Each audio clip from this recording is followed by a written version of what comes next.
Bismillahirrahmanirrahim. Assalamualaikum warahmatullahi wabarakatuh. Oke, selamat bertemu kembali dalam pembelajaran informatika. Nah, hari ini kita akan belajar tentang algoritma dan pemrograman. Materi ini untuk kelas 8 ya. Semester 1, di akhir semester 1 ini di bab 3 kita akan mempelajari tentang algoritma dan pemrograman. Nah, bab ini Miss bagi menjadi 3 bagian ya. Nah, dan hari ini kita akan mempelajari tentang apa itu algoritma, apa itu program ya, lebih kepada pengertiannya. Baik, silakan perhatikan baik-baik sebelum kita masuk ke pembelajaran. Oke. Tujuan dari pembelajaran kali ini dari bab ini kita mengharapkan atau lebih utama ya, Miss mengharap kalian dapat memahami cara manusia berinteraksi dengan komputer melalui algoritma. Lalu kalian mengerti tentang apa itu algoritma, lalu bisa membuat algoritma dari suatu permasalahan. Kalian bisa mengerti apa itu flowchart ya, flowchart, lalu kalian bisa membuat flowchart dari suatu permasalahan. Baik, jadi perhatikan baik-baik sebelum kita mengerjakan tugas berikutnya. Jadi tolong diperhatikan ya. Next, baik. Awalnya kita harus tahu apa itu logika ya. Jadi kali ini kita akan belajar itu tentang algoritma. Nah, algoritma ini sendiri sebetulnya inti dari pembelajaran informatika. Nah, kita harus mulai dari pembelajaran apa itu logika, karena di sini lebih banyak kita akan menganalisa ya pembelajaran ini. Jadi yang pertama itu apa itu logika ya. Jadi logika itu sebenarnya adalah dia berasal dari bahasa Yunani dan berarti ilmu ya. Jadi awal dari logika atau ilmu tentang logika itu bahasa yang berasal dari bahasa Yunani ya. Terus artinya saat kita mempunyai masalah, kita harus menyelesaikan masalah tersebut dengan langkah-langkah yang logis.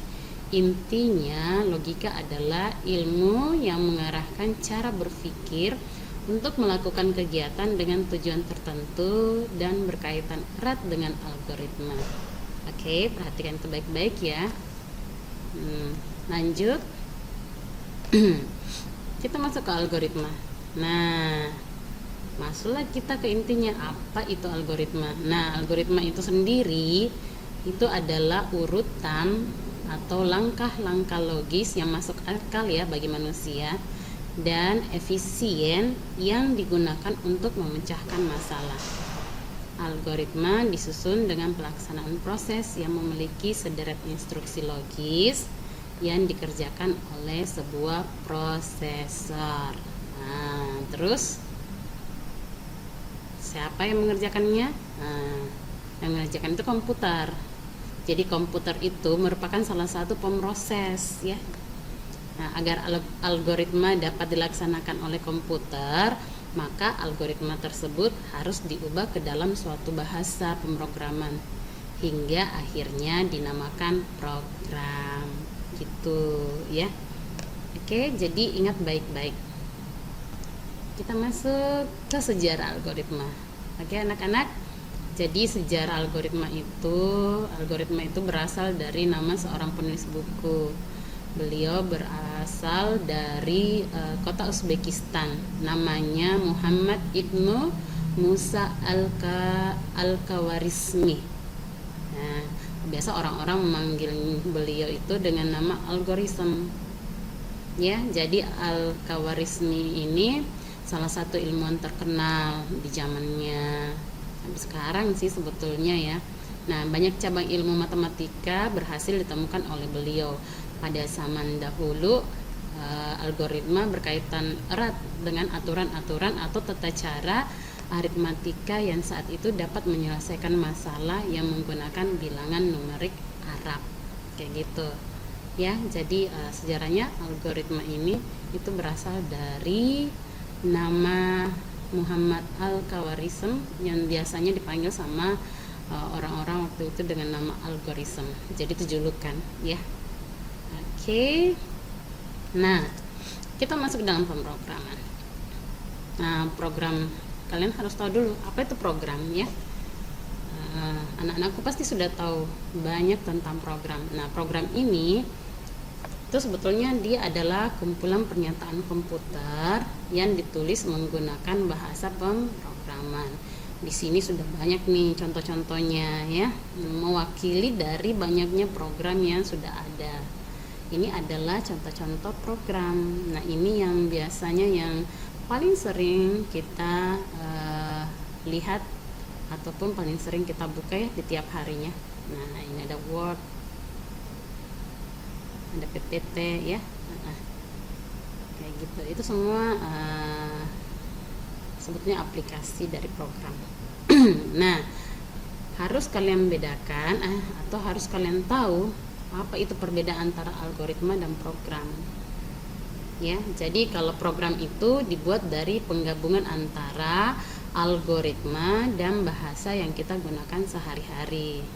Jadi misalnya kayak gini, program itu adalah urutan atau langkah-langkah yang logis tadi atau algoritma itu ditambah dengan bahasa yang kita gunakan sehari-hari. Misalnya kalau kita menggunakan bahasa Indonesia, maka algoritma itu menggunakan bahasa Indonesia.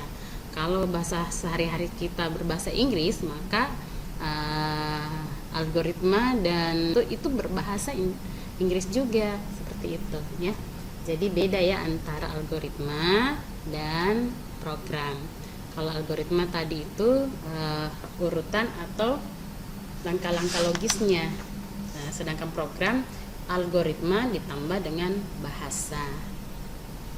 Baik, kita masuk kepada contoh algoritma. Salah satu contoh algoritma dalam kehidupan sehari-hari, contohnya seperti ini nih. Kita misalnya membuatnya, ini bagi ibu-ibu atau perempuan ya. Kalau kita misalnya mau membuat kue ya, membuat kue, berarti algoritmanya apa yang harus kita lakukan? Nah, algoritmanya atau langkah-langkahnya berarti itu harus ada resep, ya kan? Bagaimana caranya kita membuat kue kalau kita tidak tahu berapa ukuran dari kue yang akan kita buat itu? Contohnya berapa gram terigunya, berapa gram gulanya, berapa gram butternya ya, ada apa-apa semua. Jadi kalau misalnya membuat kue berarti algoritmanya atau langkah-langkahnya itu resep, ya kan? Nah, sama halnya dengan kalau misalnya kegiatan tiap hari ya, seperti diary, berarti algoritmanya apa? Berarti jadwal ya, jadwal keseharian kita. Terus contohnya lagi, oke, selanjutnya kita lihat contohnya kalau misalnya dalam pembelajaran matematika. Nah, menghitung persegi panjang ya. Jadi kalau kita menghitung persegi panjang, algoritma yang bisa kita buat seperti ini. Mulai dari langkah-langkahnya ya. Berarti ada mulai, lalu yang pertama mulai, yang kedua tentukan nilai panjangnya, terus yang ketiga tentukan nilai lebarnya, lalu yang keempat hitung kelilingnya, kayak gitu. Jadi kalau kelilingnya berarti kita memasukkan apanya? Memasukkan rumusnya. Berarti keliling sama dengan 2 kali panjang tambah lebar. Setelah diproses, maka keluarlah hasilnya dalam bentuk output. Nah, lalu kita cetak kelilingnya, selesai outputnya ini kan ya. Lalu contoh berikutnya kurang lebih sama dengan yang contoh 2. Di contoh 3, ketika kita ingin menghitung luas persegi panjang, maka algoritma yang kita buat seperti ini contohnya. Yang pertama kita mulai, lalu tentukan nilai panjangnya, tentukan nilai lebarnya, lalu kita menghitung luasnya. Nah, menghitung luasnya berarti kita memasukkan rumusnya.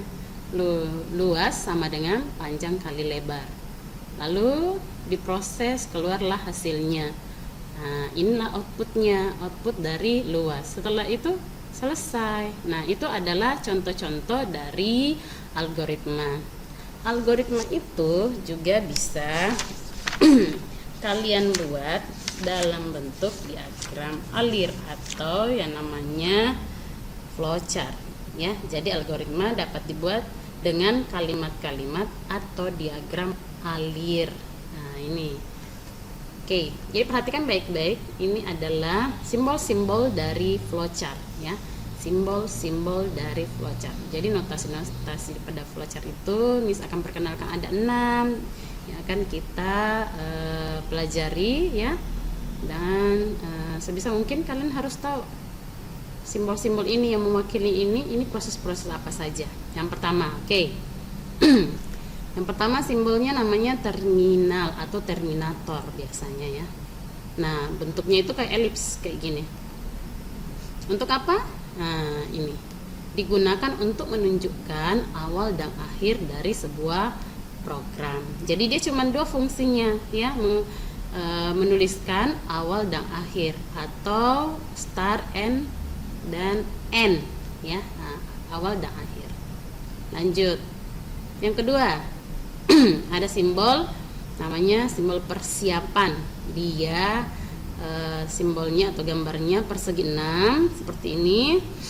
Fungsinya dia digunakan untuk memberikan nilai awal pada suatu variabel kayak yang tadi itu ya. Nah, masukkan P, panjang berapa, lebarnya berapa ya, di sini nih persiapannya. Lalu simbol yang ketiga itu, nah simbol ketiga itu ada pengolahan atau proses. Dia diwakili dalam simbol atau bentuk persegi panjang ya. Ini kalau proses itu persegi panjang ya. Proses, ingat baik-baik, proses itu berbentuk segi panjang. Dia biasanya digunakan untuk pengolahan aritmatika dan pemindahan data ya. Jadi ini adalah simbol dari proses algoritma itu. Lalu kita masuk ke simbol keempat. Simbol keempat ini keputusan atau kondisi, atau biasa juga ditulis dalam bentuk percabangan ya. Nah, ini belah ketupat seperti ini. Nah, itu fungsinya digunakan untuk mewakili operasi perbandingan logika. Jadi pengambilan keputusan, kondisi, percabangan, kita akan menggunakan simbol seperti ini, belah ketupat ya. Terus simbol kelima, apa itu? Simbol kelima ada input, ada output dah. Nah, input atau output. Nah, input atau outputnya itu diwakili dalam bentuk ini jajaran genjang seperti ini ya. Nah, ini input atau output, dia diwakili dalam bentuk jajaran genjang. Nah, dia digunakan untuk menyatakan proses input ya atau output. Dia ditulis di sini. Nah, 5 ini sebetulnya simbol dari proses dari awal sampai akhir. Nah, sedangkan yang satu ini garis anak panah ini ya. Garis anak panah yang tadi itu. Nah, kita kembali dulu.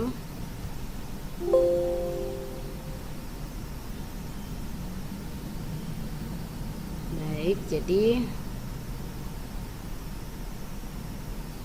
nah yang tadi ini garis ya. Garis anak panah ini digunakan untuk menyatakan urutan pelaksanaan atau alur proses. Jadi anak panah ini sebetulnya fungsi lainnya adalah menghubungkan dari proses yang satu ke proses yang lain sampai selesai. Jadi ini garis penghubung ya. Jadi garis penghubung itu diwakili oleh anak panah. Nah, simbol anak panah seperti itu. Oke, itu adalah notasi-notasi atau simbol-simbol dari flowchart. Baik, kita masuk ke contoh membuat algoritma dalam bentuk flowchart. Nah, contohnya kita akan membuat kopi. Apa langkah-langkahnya?